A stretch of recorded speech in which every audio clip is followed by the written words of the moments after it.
ওম নমো ভগবতে বাসুদেবায়। শ্রীমদ্ ভগবদ্গীতা যথাযথ প্রথম অধ্যায় শ্লোক 2।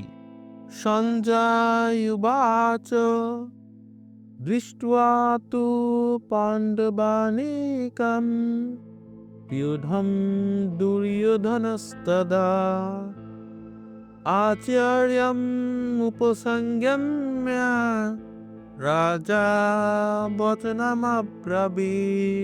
অনুবাদ: সঞ্জয় বললেন, হে রাজন, পাণ্ডবদের সৈন্যসজ্জা দর্শন করে রাজা দুর্যোধন দ্রোণাচার্যের কাছে গিয়ে বলল। তাৎপর্য: ধৃতরাষ্ট্র ছিলেন জন্মান্ধ। দুর্ভাগ্যবশত তিনি পারমার্থিক তত্ত্ব দর্শন থেকেও বঞ্চিত ছিলেন। তিনি ভালোভাবেই জানতেন যে ধর্মের ব্যাপারে তার পুত্ররাও ছিল তারই মতো অন্ধ, এবং তিনি নিশ্চিত ছিলেন যে তার পাপিষ্ঠ পুত্রেরা আজন্ম ধর্মপরায়ণ পাণ্ডবদের সঙ্গে কোনো রকম আপোষ মীমাংসা করতে পারবে না। তাই তিনি সেই ধর্মক্ষেত্রের প্রভাব সম্বন্ধে সংশয়গ্রস্ত ছিলেন। যুদ্ধক্ষেত্রের পরিস্থিতি সম্বন্ধে ধৃতরাষ্ট্রের এই প্রশ্ন করার অভিপ্রায়টি সঞ্জয় বুঝতে পেরেছিলেন।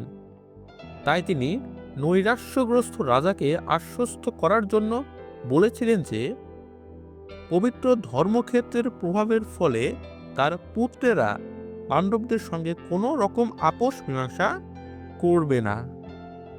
সঞ্জয় তাই রাজাকে অবহিত করলেন যে তার পুত্র দুর্যোধন পাণ্ডবদের সৈন্যসজ্জা দর্শন করে তৎক্ষণাৎ সেনাপতি দ্রোণাচার্যের কাছে উপস্থিত হল উক্ত অবস্থা সম্বন্ধে জানানোর জন্য।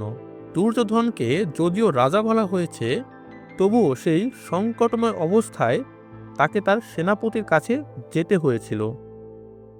তাই একজন রাজনীতিবিদ হিসেবে সে যথেষ্টই পারদর্শী ছিল।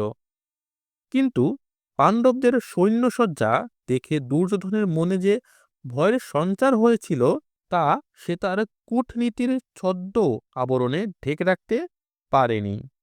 হরে কৃষ্ণ।